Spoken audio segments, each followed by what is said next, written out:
Hey guys, time for The Walking Dead Season 8, Episode 3 Monsters, and I really wasn't looking forward to this episode all that much. Just this season, like I said, it doesn't feel like a season of TV. They've stretched out this all-out war to 8 episodes, and that's what it's feeling. It's feeling like, parts of a whole. It doesn't feel like a complete episode, and this was without a doubt the weakest of the three. I mean, there were so many things in this episode that are just really starting to piss me off. I mean, characters have a conversation and then they talk about the same exact thing in the next episode. It's like there was no progression in that story, but we're just getting into it right now because there were a lot of things here that, like I said, really did kind of piss me off. But we start off with Ezekiel. He says that they know that they are coming, yet he smiles as people walk. He tells his kingdomers that Carol smiles too, and they stop walking and raise their hands, but it flashes back to them talking, and Carol says that the saviors probably have the numbers, but they have the strategy. And Ezekiel then raises his hands as does Carol, and several men then jump up and begin shooting,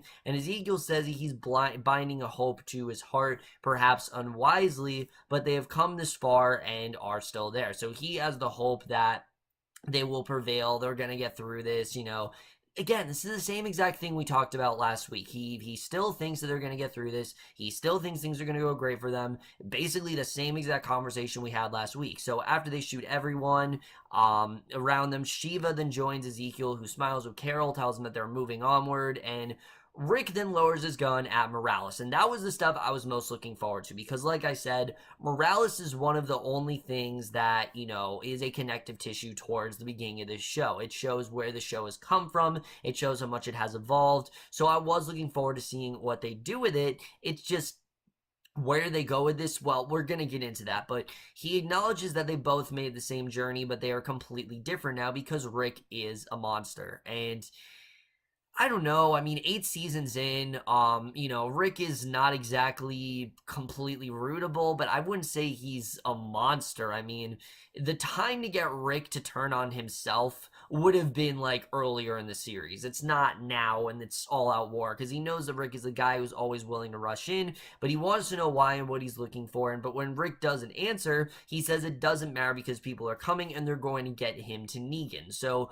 outside, the gunfight suddenly comes to an end. They're told the boss wants them back inside, and Aaron then carries Eric as far as he can, apologizing for pulling him into a fight he didn't want to be in. And like I said, I like that they are focusing a little bit more on Aaron because he's been sort of a background character, and I did like that here. And Eric insists that he leaves him as the others need him, and Eric tells him he loves him. They kiss. He tells Aaron that he's right. He tells him to stand his ass up and return to the fight and win, and, basically that just leave him be, just keep fighting. That's what he needs to do. So Tara then points her gun and pretends to shoot various saviors as lead them back to the hilltop, and they're all tied together, walking as Morgan smacks one that is whistling, and Jesus tells them they're bringing them to the hilltop, and Maggie will decide what to do. Again, the same exact conversation that they had in the last episode, and Morgan says they're dangerous, but Jesus says they're still people. Although they have all killed, they will not execute. Again, very similar to the last conversation they had in the previous episode, and that's like my main concern with most of the season. It's just, it feels very redundant. We're getting very similar conversations, and it's not feeling like one consecutive story, and it's just not working for me this season. So Morales continues to point his gun at Rick, who apologizes that his family never made it. Rick reveals he lost many people too, a lot of them thanks to Negan. Morales says that they made it this far and this long. He, as Negan, tells Rick to look at them. They're two assholes who will do whatever they have to keep going. The only difference is he is the one holding the gun, only making him luckier, and Rick says that he would at least try to find another way as he continues to spew his anger. Daryl then shoots him. Yeah, Daryl just shoots Morales right there. And mind you, we are 10 minutes into the episode. This is not like this is the middle of the episode or the end. Like, if you were to tell me that Daryl killed Morales, I'd be like, all right, that happens at the end, right? No, it happens in the first 10 minutes, which basically gives Rick and Daryl not much of a plot for the rest of the episode, and really makes me question, what the hell was the point of this character? Like, I don't even know why they introduced him. Does anyone remember Morales? Does anyone have an attachment to Morales? Does anyone have a craving to see Morales right now? No, I don't think so. We want to see them fight. We want to see them take out the saviors. That's what we want to see right now. I don't care about this Morales stuff. And in the end, I was hoping that there would be some kind of point to it. I was hoping that maybe they keep him around a little bit longer, but no, there's nothing there. He says that he knew who he was. It doesn't matter. Rick says they need to get out, but there's a loud crash and says that they're here. And for the rest of the episode, they're kind of just left scrambling. And again, this is really just a testament to how this season is feeling. It's feeling redundant. It's feeling like it's again that whole, because the show doesn't have an end in sight. It's really struggling to keep things interesting. And this was something that could have been potentially very interesting, but they killed it off way too quickly. So Jared then taunts Morgan, but just as he points his gun at him, dozens of walkers then roll down the hill toward the tied up men. Several attempts to escape, and Morgan gives chase while others stay put, knowing Tara and the others have weapons, and Morgan then shoots one of the men, but as he's about to shoot another, Jesus then knocks him out of the way. Morgan screams him, saying that they will not change. Jesus says that Maggie will find another way, but Morgan asks him if he really knows if she doesn't want them dead. Jesus says that there's war and that there is peace and that they will have to learn to live with these people after. He takes his staff and then just attacks Jesus, and again, same stuff we saw last week. There's not really even a point for me talking about this because we saw this last week. Ezekiel then leads his people on wards, remind them not to make the mistake of thinking that they're done, but this one victory will lead to another. Carol nods, they take one small compound after another. Meanwhile, Rick and Daryl are trapped inside the massive building, fighting on their own, and Morgan continues to swing his staff at Jesus, but after missing it several times, he connects with him in the chest and hits him hard a few times. Jesus is able to knock him to the ground, asking if he's done yet. I don't know why Morgan is just wailing on Jesus at this point. It's not really doing much of anything, but Daryl tells Rick he's out of ammunition.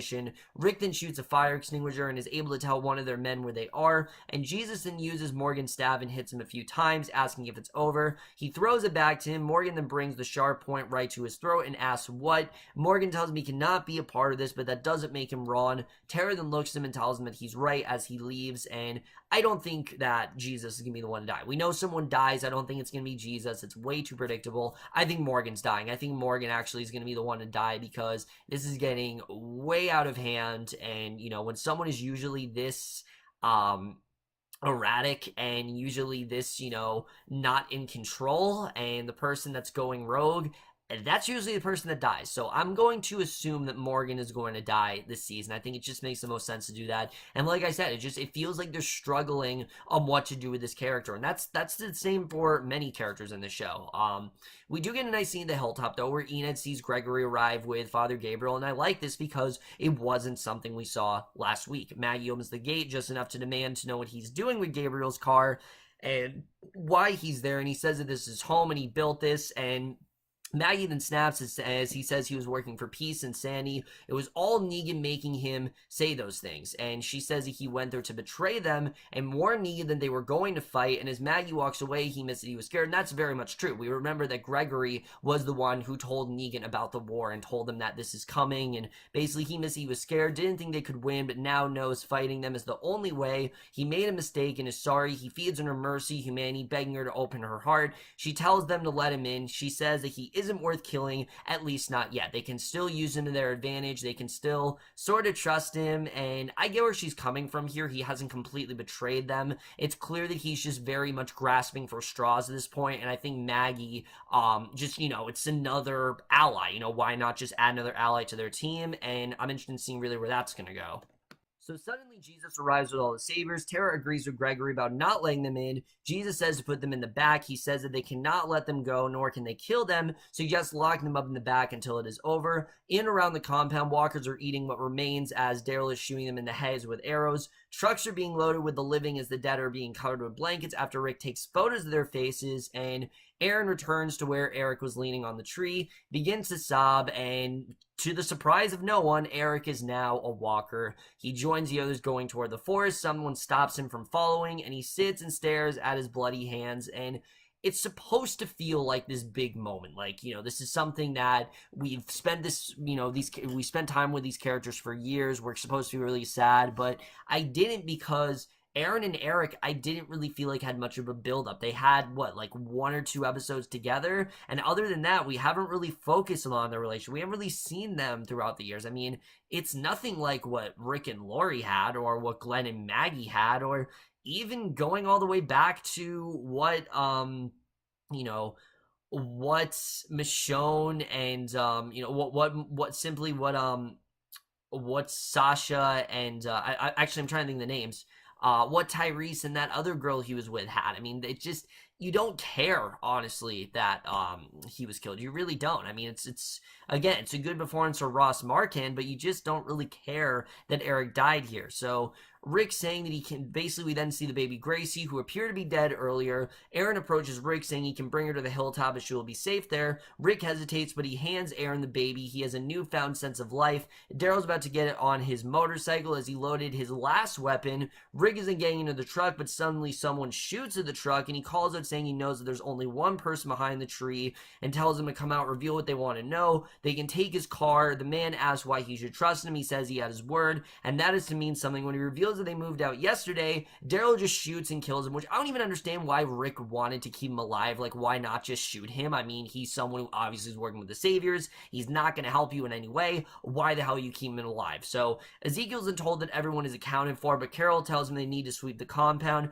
She says she wants to take a look as some of them lay down to rest. She's gone to the buildings when Ezekiel suddenly sees something. He shouts to his men as gunfire erupts from the silos. One of his men then jumps in front of him. Everything goes black, and that is the way this episode ends. So again, like I said, guys, not a bad episode, I'd say. It's just at this point, the show's feeling very repetitive. It's feeling like we're getting the same stuff every single week. And I know there's only been 3 episodes, but it's already feeling like we're getting very similar conflicts, you know.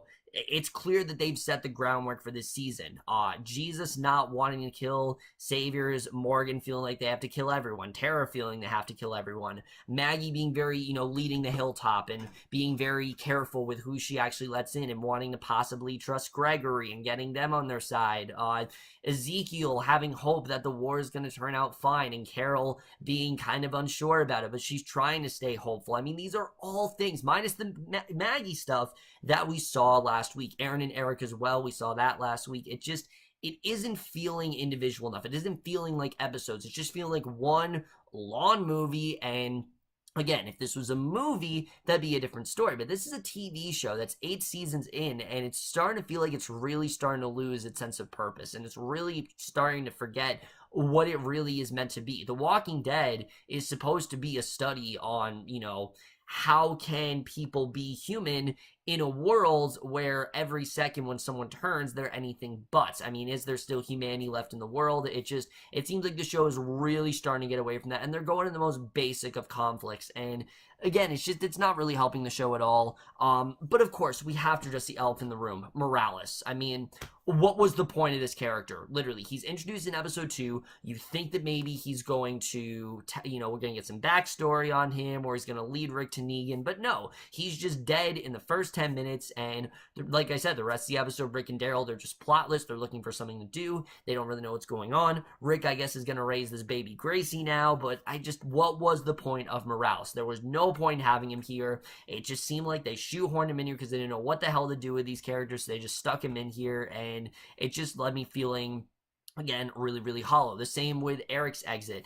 We haven't spent enough time on Aaron and Eric's relationship for me to feel emotionally attached. If we had, then maybe I would have felt something here. But because of the fact that we haven't spent any time on this relationship overall, I felt really, honestly, nothing when Eric died. I just kind of felt like, oh, he died. Now Aaron actually gets something to do. It was cool to see Aaron actually having a plot line, but I wouldn't be surprised if Aaron's just put back to the wayside because now he doesn't have anything going on in his story, and I just don't really know what they want to do with this character. Morgan's dying. I'm calling him right now. Morgan is definitely dying. He's going rogue. He's not listening to anyone. He's just kind of doing his own thing. The writers clearly don't know what to do with this character anymore, so I think they're just going to kill him off, and I think it makes sense. Lennie James, you know, he's done some great work throughout the past few seasons, but I think it's time to put the character to rest. It really is. You know, he's done great stuff, but I just think it's time to put the character to rest, and that's really what I would say. So, like I said, the problem with the season is that it's just not feeling